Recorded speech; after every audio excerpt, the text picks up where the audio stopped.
माझ्या बंधू आणि भगिनींनो आणि सज्जनांनो, आज आपण श्रीमद भागवत सार प्रकरण 22 मरुद्गणांची उत्पत्ती हे कथन करणार आहे. सूत शौनिकादिकांना पुढे गोष्ट सांगू लागले. गंगा तीरी हरिकथा श्रवण करणाऱ्या परीक्षिताला शुकांनी वृत्तासुराची पूर्ण कथा सांगून संपविली. पण दक्षाच्या 60 कन्यांचा तो वंशविस्तार ते सांगत होते. त्यातील त्वष्टा पुत्र विश्वरूपाच्या कथेतून ती कथा निघाली होती. त्वष्टा आदितीचा पुत्र, सविता हा सुद्धा आदितीचा पुत्र. शुक सवित्याच्या व इतरांच्या वंशाची माहिती पुढे सांगू लागले.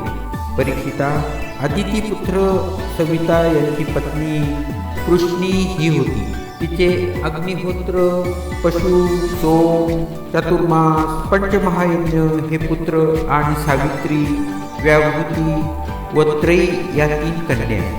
आदिती पुत्र भग यांची पत्नी सिद्धी, महिमा, विभू व प्रभू हे तिचे 3 पुत्र आणि आशिष नावाच्या कन्या होती. ती कन्या सुशील व सुंदर होती. धाता म्हणून आदितीचा जो पुत्र होता त्याच्या 4 स्त्रिया होत्या. कुहू, सिनीवाली, राका व अनुमती अशी त्यांची नावे होती. त्यांना क्रमाने सायं, दर्श, प्रातः व पूर्ण नाम असे 4 पुत्र झाले. परीक्षित म्हणाला, शुकदेव, ही नावे कालाची परिमाणे दाखविणारी आहेत. भगाच्या अपत्यांची नावे शक्तिदर्शक आहेत. आदितीचा सर्व वंश अशा तऱ्हेने सृष्टीतील मूर्त व अमूर्त विभूतींचा दर्शक आहे. असेच ना, मी त्या दृष्टीने हे सगळे श्रवण करीत आहे. शुक म्हणाले, सृष्टीतील सर्व घडामोडी आपल्याला लक्षात राहाव्यात म्हणून माणसे, ऋषी, देवता यांची नावे 2-2 अर्थांची ठेवलेली असतात. धात्याचा धाकटा भाऊ विधाता होय. पुरुष्य नावाचे 5 अग्नी, त्याचे पुत्र, त्याच्या पत्नीचे नाव क्रिया असे होते. आता यातही यज्ञविधान, यज्ञक्रिया व पंचाग्नी यांचे स्मरण आले. पुढे आहे वरुण, मिश्र, इंद्र व वामन हे आणखी 4 आदिती पुत्र. त्यांची वंशावळ ऐक. वरुणाची पत्नी चर्षणी भृगू तिचा पुत्र म्हणून जन्माला आला. वाल्मिकी हे वरुणाचेच पुत्र होते. अगस्त्य व वसिष्ठ हे वरुण व मित्र यांचे उर्वशीच्या दर्शनाने उत्पन्न झालेले पुत्र. मित्रपत्नी रेवती तिचे उत्सर्ग, अरिष्ट व पिपल हे 3 पुत्र. पुलोम पुत्री सची ही इंद्रांची पत्नी. इंद्रांचे 3 मुलगे जयंत, ऋषभ व मिडवान. वामन हा विष्णूंचा अवतार, त्याचे त्रिविक्रम असेही नाव आहे. वामनाची कथा मी पुढे सांगेन. आदितीप्रमाणे दितीचा वंशही मोठा आहे. काश्यपाला दितीपासून 2 पुत्र झाले, हिरण्याक्ष व हिरण्यकश्यपू. हिरण्याक्षाची कथा मी मागे सांगितलीच आहे. जंबपुत्री कयातू हिरण्यकश्यपूला दिली. तिला 4 पुत्र झाले, सनलाद, अनुल्लाद, लाद व प्रल्हाद. सिंहिका नावाची त्यांची बहीण होती. तिचा विक्रचित्ती नावाच्या दानवाशी विवाह झाला व त्यापासून राहू हा जन्माला आला. त्यातील सल्हादांची पत्नी कृती व पंचजन हा त्यांचा पुत्र. ल्हाद पत्नी धमनी, वातापी व इल्वल हे तिचे पुत्र. अनुल्हादाची पत्नी सूर्या, वाकफळ, महिषासूर असे तिचे 2 पुत्र. प्रल्हादाचा पुत्र विमोचन, विमोचन पत्नी देवी ही होती. तिचा मुलगा बली. बली पत्नी अश्रा व बाणासुरादी 100 पुत्र त्यांना झाले. तो बाणासूर शंकराच्या गणांचा मुख्य होय. काश्यप व दिती यांना आणखीन 49 पुत्र झाले. त्यांची नावे मरुद्गण. त्यांना आणखीन संताने झालेली नाही, पण त्यांना इंद्राने आपल्या समान देवत्व दिले व त्यांचा फार मोठा सन्मान केला. परीक्षित म्हणाला, दैत्य असूनही मृदुद्गण देव कसे झाले? मला वाटते इथे सगळी ऋषी मंडळी जमली आहे, त्यांनीच हे समजावेसे वाटते आहे. परीक्षिताचा प्रश्न म्हणजे नवीन गोष्टीचं बीजच आहे. सुखदेव हसत म्हणाले, परीक्षिता, काश्यप व दिती यांचे 2 पुत्र विष्णूने मारले. हिरण्यकश्यपाची गोष्ट सांगितलीच, पण हिरण्यकश्यपूलाही विष्णूने नरसिंह अवतार घेऊन मारले.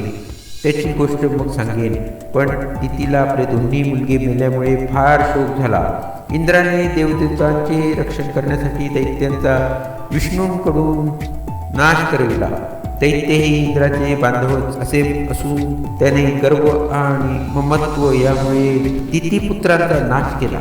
असा विचार करून दितीला फार क्रोधही झाला. इंद्रांचा गर्वहरण करी असा पराक्रमी पुत्र व्हावा असा संकल्प धरून तिने आपला पती काश्यप याची व्रतस्थ राहून पुष्कळ कष्ट घेऊन सेवा केली. काश्यप प्रसन्न झाला व त्याने पत्नीला वरदान दिले की हवे असेल ते तिने इंद्राला मारेल असा पुत्र मला तुमच्याकडून होऊ द्या असा वर मागितला. स्त्री ही निज स्वभावाप्रमाणेच वागते. तिचा या मागणीत काही दोष नाही. मी मात्र तिला असा वर कसा देऊ? इंद्राचा वध होऊन कसे चालेल? तुम्ही वर देतो म्हटल्यानंतर आता नाही म्हणून कसे चालेल? फसलो खरा, पण आता युक्ती करूनच मार्ग काढावा असा विचार करून काश्यप पत्नीला म्हणाला, तू जर न चुकता 1 वर्ष एक कठीण व्रत करशील तर तुला इंद्रघातक मुलगा होईल. दितीने कबूल केले. काश्यप म्हणाला, या व्रताचे नियम आहे. काया वाचा मने कोणत्याही प्राण्याला त्रास देऊ नको, शाप किंवा अपशब्द बोलू नको, नखे काढू नको, कोणत्याही अशुभ वस्तूला स्पर्श करू नको, पाण्यात शिरून स्नान करू नको, क्रोध करू नको असे कितीतरी नियम काश्यपाने तिला सांगितले. दितीने व्रतपालनास प्रारंभ केला. इंद्राला हे कळले. तो दक्षतेने दितीचा कुठेतरी व्रतभंग होतो की काय हेच पाहत होता. पण कित्येक महिने दितीच्या व्रतात कुठेही चूक झाली नाही. त्या व्रताचे नाव कुसंवन व्रत होय. दितीच्या आचरणावर इंद्रांची कडक दृष्टी होती. 1 वर्ष व्रत आले होते, 1 दिवस कमी होता. त्या दिवशी दिती संध्याकाळी दमून भागून निघली. पण तत्पूर्वी तिने मुख प्रक्षालन केले नाही, आचमन केले नाही, पाद प्रक्षालन केले नाही. त्यावेळी तिच्या पोटात गर्भ होता. इंद्राने ही संधी साधून गर्भाचे 7 तुकडे केले. सूक्ष्म रूपाने त्याने व्रजाचा आघात केला. पण 7 तुकडे हे 7 बाल झाले. पुन्हा प्रत्येकाचे त्याने 7 तुकडे केले. 49 बालक कोणीच मेला नाही. इंद्र चकित झाला, लज्जित झाला. 49 बालक या जन्माला आले. दिती जागी झाली. तिला इंद्र दिसला. त्याच्याजवळ अत्यंत तेजस्वी 49 बालक दिसले. हे कसे काय? मी एकच पुत्र मागितला, मला 49 पुत्र कसे झाले? दितीने इंद्रालाच विचारले.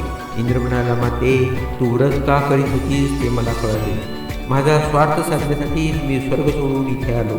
तुला पुत्र होऊ नये म्हणूनच मी प्रयत्न करीत होतो. तुझ्या गर्भाचे मी 7 तुकडे केले, पण तो मेला नाही. पुन्हा व्रजाच्या प्रहरांनी मी त्या 7 अभ्रकांचे तुकडे केले, ते 49 झाले. तरी प्रत्येक जिवंतच होता.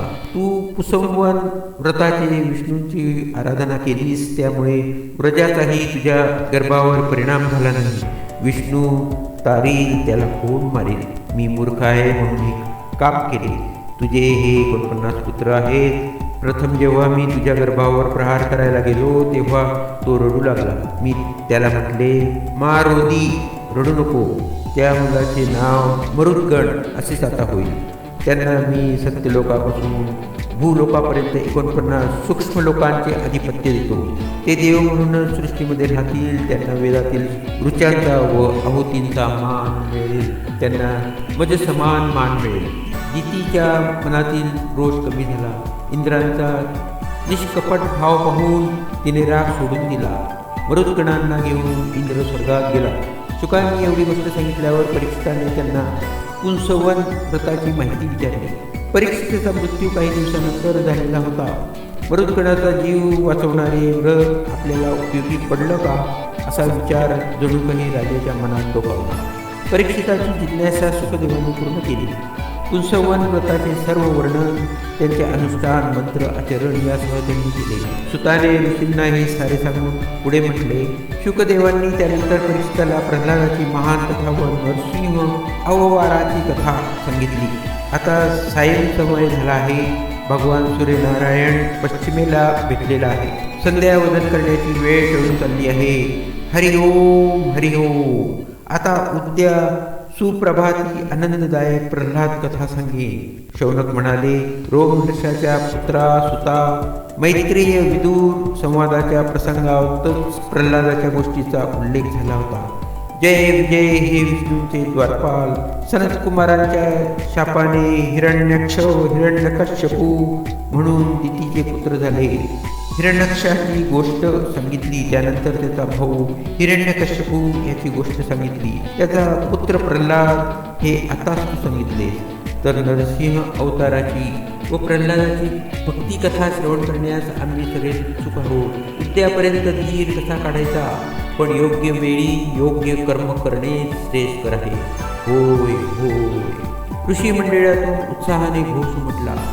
आम्हाला प्रल्हाद कथा ऐकायची आहे, पण आता संध्यावंदनाला उठूया असे म्हणून मुख्य ऋषी उठले. सूर्य अस्ताला गेला. षष्ठ स्कंद समाप्त.